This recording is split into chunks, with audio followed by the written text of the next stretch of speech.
I'm going to start today's show with an apology. I am, because I'm late. I'm late to doing a review of this speaker, the JBL Studio 530. How late am I? 10 years too late. That's pretty darn late. Many other people online, YouTube, whatever, they've done lots of reviews of this speaker, usually very positive reviews. And I tried to get it earlier, and for one reason or another, JBL and I were not connecting, so it kept falling through the cracks. And anyway, the opportunity came to me to review it now, so I said, yes, I want to review the speaker now, the Studio 530. Two-way stand mount speaker with a very large horn. I love speakers with big horns. I just have a thing about horns, and this one just screams that. And the price, because, well, the list price is pretty good. It's $600 a pair, but you can regularly find Studio 530 on sale, new ones I'm talking about, for less than $400 a pair. As far as I know, it only comes in black, by the way. But anyway, so yeah, I'm late to the party, but the important thing is I'm here to tell you, better late than never, because this speaker really knocked me out. It would have knocked me out at full price, at $600 a pair. At less than $400, cherry on top. It's that good. Now I do, later on in this review, compare it against, well, a very similarly sized speaker from Klipsch, the current version of the RP600M, the Mark II version, which is currently, and not on sale as far as I can tell, $749 a pair. That comes later in the review. But I want to tell you a little bit about this one. It has a 1-inch tweeter, but it is a compression driver, which is unusual, especially at this price. I can't think of any other speaker that has that. If you don't know what that is, I'll try to find a link and put it in the description below. Oh, and the woofer is a 5 1/4-inch poly glass woofer. I guess it's some sort of fiberglass type material, and it is ribbed. The driver is, for extra pleasure. And behind the cone is a cast basket. Crossover from woofer to tweeter is unusually low in a two-way speaker. It's 1.5K, where it's more typically 2K or a little bit higher. This one is crossed over lower because of the large horn. It allows the tweeter to work down to lower frequencies than tweeters normally do. Oh, before I go any further, yes, there will be an Audiophiliac viewer system of the day later on in today's show. I will put up complete specs, which there aren't many. It is, yes, made in China. No surprise there. Now the impedance is 6 ohms, so it's pretty easy to drive. It's just, there's nothing really jumps out about the specs. Oh, there is one spec that did catch my eye, and that is the sensitivity of this speaker. Now, being a horn speaker with a very large horn, I expected the sensitivity to be high. But in fact, it was on the low side. It's not even medium sensitivity, it's low. It is 86 dB sensitivity spec. But the thing is, it doesn't sound like that. It struck me, the sound is of a high sensitivity design. So you can't always rely on specs to determine what something sounds like. You gotta listen. That's what I'm doing here, is telling you about what I heard when I listened to the Studio 530. Now the rear panel hosts a very small port and by-wire posts. So you can by-amp the speaker or by-wire the speaker. Setup was pretty straight ahead. I used 24-inch high steel stands with a slight amount of toe-in and a few different amplifier combinations, and that turned out to be really, really interesting. Now, a big chunk of the listening was done with a natural partner to a speaker like this, and that is a Denon PMA 600NE integrated amp. Currently sells for $500. It has Bluetooth, it's 40 watts a channel into 8 ohms, 70 watts a channel into 4 ohms. It's a really nice amp. It was basically my budget reference for years and years. I still have it around. It's still a terrific amp, and that's what I did a lot of the listening on. As the hours went rolling by, I wanted to step up from the Denon just to see what would happen, and I used a Shit Agir with 2 different preamplifiers. A 1st watt new tube preamplifier, which is, I believe, sold as a kit. I didn't build the kit. And also my Past Labs HPA1, which is a headphone amplifier, but I use it most of the time as a preamp. And the differences of the sound between the Denon driving the speakers and the Challenger with these two preamps was pretty substantial, which tells me that these speakers are pretty darn revealing of amplifier sources. Oh, and by the way, my only source for this review was an Oppo Blu-ray player and no DAC, just straight out of the Oppo. Before I get into the meat of the review, I just want to do a quick little aside and tell you that I had the distinct pleasure a couple of days ago of listening to a set of very large Klipsch speakers, Klipsch horns, AK6, the current version. They're $16,500. And I'm sitting there listening to the Klipsch's and thinking, damn, these speakers just open up. There's no sense of dynamic range compression. They're just so free. And they make recordings that are compressed sound remarkably less compressed. You know, it's just, I guess it's just the way they just let the music pass through that is so, I don't know, it seduces me. I just give myself over to the music and stop thinking about it being the quality of the recording per se, you know. But I bring it up because, incredibly enough, as I was listening to the Studio 530, I felt the same way. It just, and it's not a high sensitivity speaker, but it just has that sound. It just lets the music through. Now, I can't say that the compressed recordings sounded less compressed through this one. No, it's not that kind of magic. But just the general impression of the sound is of its ease, of its low distortion, its low coloration even. No horn coloration. No, that's not happening with this speaker. It just lets the music pass. Play it loud, sounds really good. Now, it is comparatively a small speaker with a 5 1/4 inch woofer, so it's not going to, you know, rock the world or anything. But in a small to mid-sized room, it makes a very satisfying amount of bass. I don't think too many people would actually want to add a subwoofer with it unless you're doing home theater. So the first recording that I popped on to do some serious listening with was this one, the Mulholland Drive soundtrack, the movie soundtrack. The movie is a David Lynch movie, and I am a huge David Lynch fan. And there's deep bass, some really deep bass going on there, and you could feel this end of the room where I am now. This is where I actually did the review. I could feel it energizing room. This little speaker with a 5 1/4 inch woofer. Two of them, actually, obviously. Pair of speakers. But in any case, yeah, I love this music because of the way it just sets the tone of the movie. And it's not my favorite David Lynch movie, but the way it made me feel, that came rushing back to me from when I did see the movie. It was just the way the picture and sound just complement each other. And yeah, I was really impressed. And the other thing is, some tracks have, you know, pretty fast transient response and detail and treble clarity and all that stuff. These speakers were no slouches in any department. Matter of fact, there's nothing that they did poorly, really. Now, how do they compare? The question is, how do they compare against the new kid on the block, the Klipsch RP600M Mark II? So, yeah, swapped speakers around, started listening to the RP600 Mark IIs, and what did I hear? Well, I heard a more transparent speaker. I heard a speaker that does the blend between the woofer and the horn-loaded tweeter.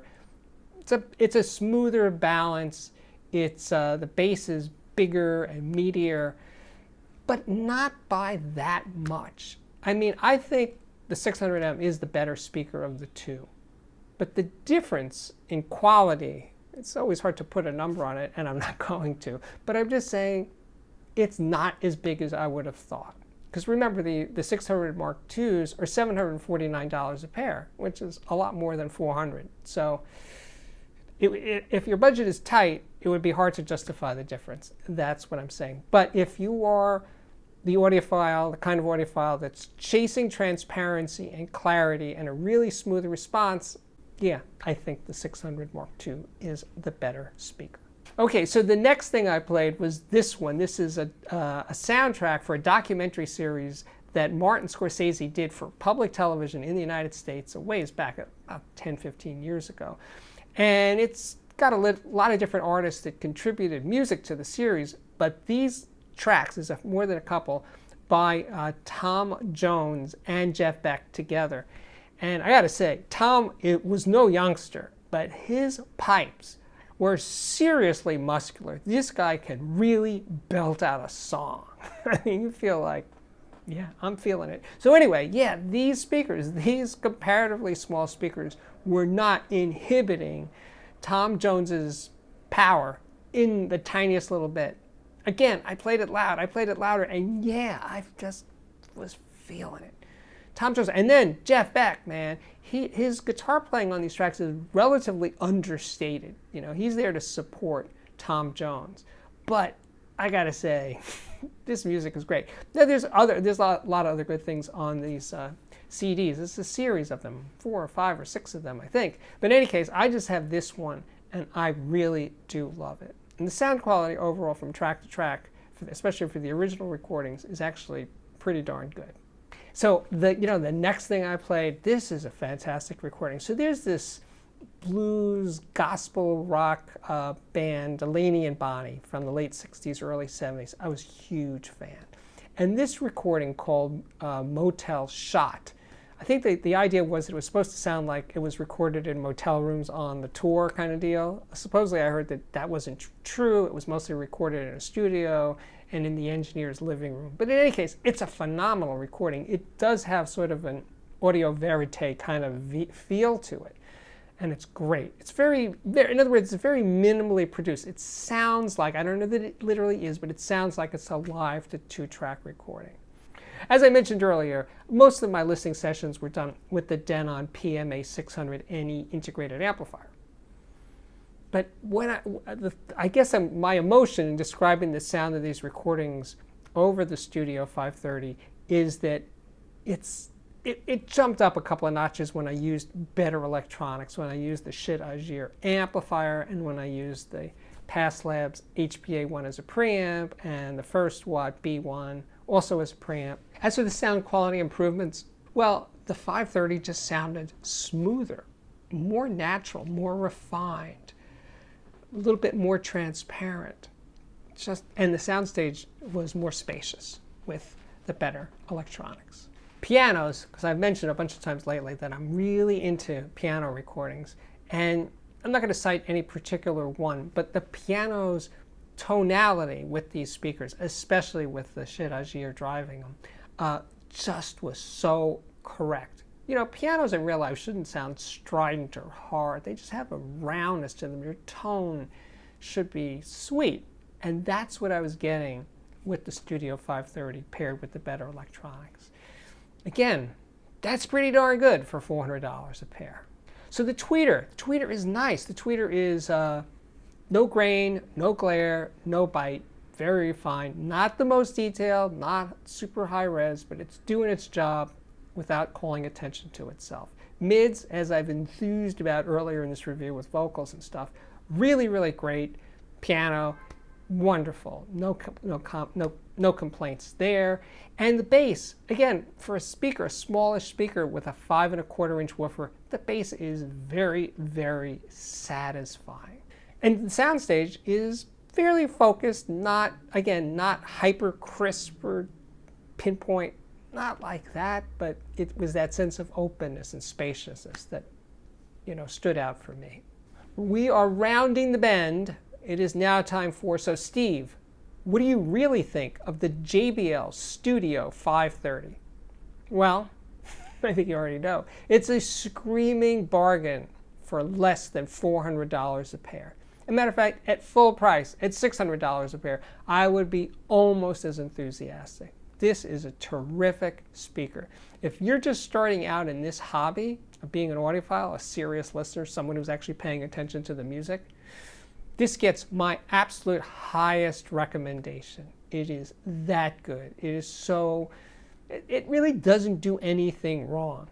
Yeah, that's a great way to sum it up. I mean, I think some people might be weird about the way it looks. I think it's cool, but yeah. If they'd had a grill that covered the horn, maybe it would be a little more appreciated by some people. But I don't care. I mean, I could just say I think it looks great. And I'm super impressed, and I'm only so frustrated that it took this long. It took too long to get around to doing this review. So for that, For all the people that read my reviews over the years and watched this YouTube channel, I apologize. This was a big boo-boo on my part, so forgive me. I hope you can. And now, speaking of forgiveness, it is that time for the Audiophiliac viewer system of the day. RC sent this one in from Montrose, Pennsylvania, and I had to pick it. This one just came in because there's a JBL in the system. Anyway, it's a vintage system, mostly vintage, with a Pioneer SX8 integrated amp tuner, a Pioneer PL 1800 linear tracking turntable with an Audio-Technica AT250G universal cartridge. There's a couple of CD changers here, Sony CDP CX300 Mega Changer, and a Sony CDP C715, just a 5-disc changer. But the speakers, that's where it gets super interesting. A pair of mid-1960s JBL Type C53 Libra coaxial speakers. It's news to me, but that's, I guess, what it is. He also has a pair of Hi-Fi Man HE400i headphones, not vintage. There's also a complete disc washer system, including a zero stat. Nice. Thanks, RC. Here we are again. Yes, we're back. My name is Steve Guttenberg, and I am the Audiophiliac, and I very much appreciate you watching these videos, assuming this isn't your first time. If this is your first time, man or lady, welcome aboard. Thank you so much for being here and watching this far into the video. And if you would like to help support the channel, the absolute best way to do that, there's actually a few different ways, but the best way to do it is to join my Patreon. You could do it for just a few dollars a month, or euros or pounds a month. And in the higher tiers, you and I will have a conversation every month at the beginning of the month.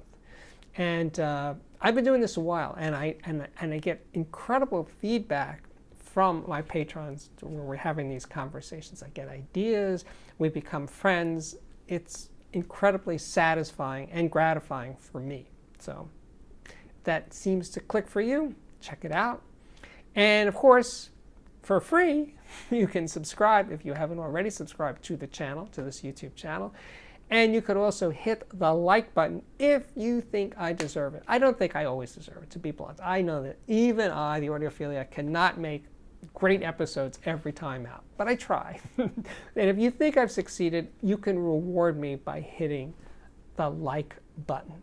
And after that, yes, the podcast is kind of creaking back to life. There's new episodes posting, so that's worth doing, and you can find the link below in the description box. And if you can't find the description box, hey, it's not that hard to find. Just Google or search Audiophiliac Podcast. And that's it. That's all I got for today. Thank you so much for watching, and I really, really do hope to see you back here again very, very soon. Bye-bye.